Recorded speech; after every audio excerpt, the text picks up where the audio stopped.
Interesses sim, sentimentos não. Esse é o título da crônica de hoje de Souto Dourado. Então vamos direto ao assunto. Bem, esperteza e ingenuidade andam juntas em quase todas as histórias.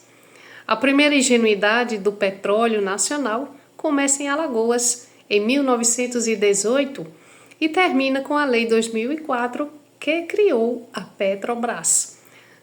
Há heróis e mártires sonhadores e idealistas nessa história. Há sobretudo Monteiro Lobato, que foi tudo isso ao mesmo tempo e sonhou como ninguém.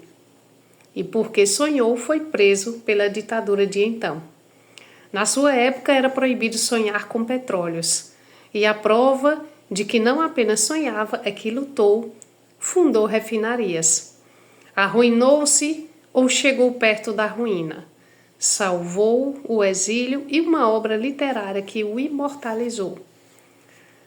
O Jeca Tatu, arruinado, enriqueceu o país que não acreditou nele. Nele acreditavam as crianças, os governos não. Como ele haveria de sorrir, talvez com amargura, com ironia talvez, se pudesse ver a sua fotografia numa propaganda de uma refinaria publicada recentemente. Na época em que ainda era proibido sonhar com petróleo, foi assassinado misteriosamente o Dr. José Beck.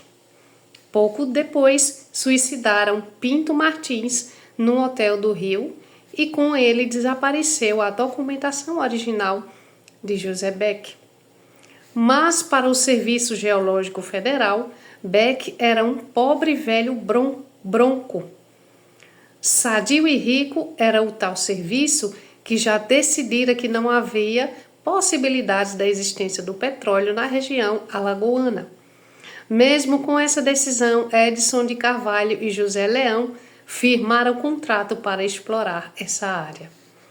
Vem depois a Revolução de 30 e o chefe do governo proíbe qualquer exploração petrolífera sem prévia autorização oficial. É quando aparecem Edson Carvalho e Monteiro Lobato fundando uma empresa com esse objetivo. Calculem o esforço para a formação dessa empresa e como terminou o seu fundador.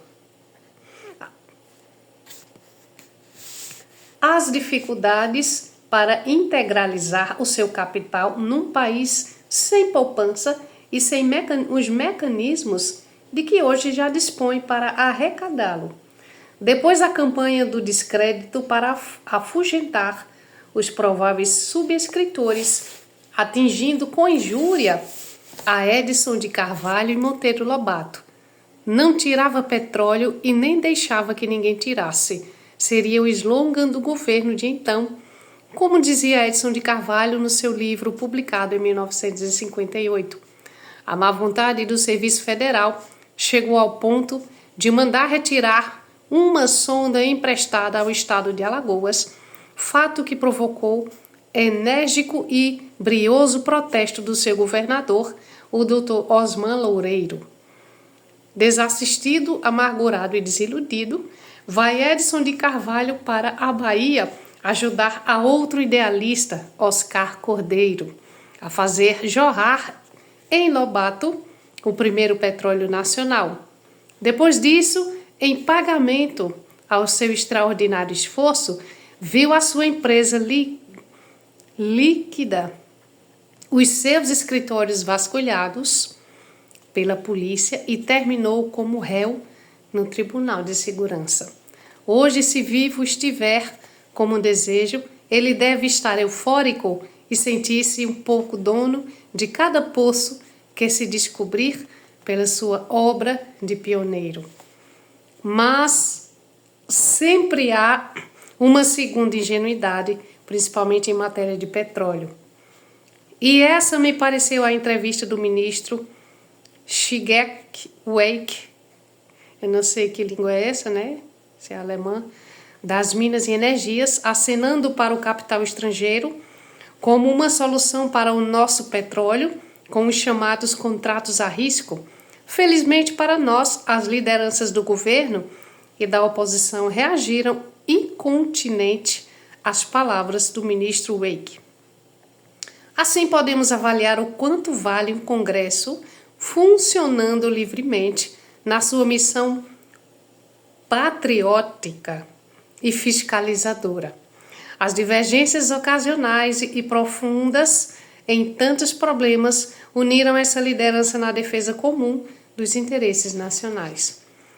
Desde que conversou o ministro sobre os contratos a risco, diz que falara em caráter pessoal, o que aliás é um pouco comum em matéria de tanta relevância e tamanha responsabilidade, principalmente para quem é membro de um governo cujo chefe foi presidente da Petrobras, inteirado por conseguinte de programa da empresa pela vivência do mandato que lá exerceu. Gilberto Amado, um brasileiro tão amante das nossas coisas e com grande experiência e vivências internacionais, dizia que em relação aos outros, os países não têm sentimentos, mas interesses. Se o nosso sentimento é nacional e o nosso interesse é a autossuficiência do petróleo, vamos investir os nossos interesses nesse sentimento. Já estivemos muito mais longe, já perfuramos com êxito onde o governo, em certa época, dizia não haver petróleo, se imagine. Hoje é o próprio governo quem perfura, quem anuncia as descobertas dos novos poços e quem assegura uma autossuficiência para mais 2 ou 3 anos. Temos uma empresa estatal de que nos orgulhamos e que nos garante uma breve uma independência nesse importante setor do nosso desenvolvimento.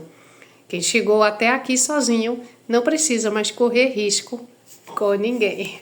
Pessoal, eu adoro essas crônicas, hein?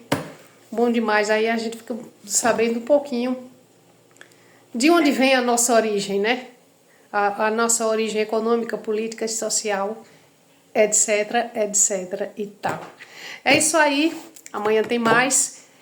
Amanhã será impressões sobre uma iniciativa. Se você gosta, fica comigo. Eu te espero amanhã, cheiro no teu coração.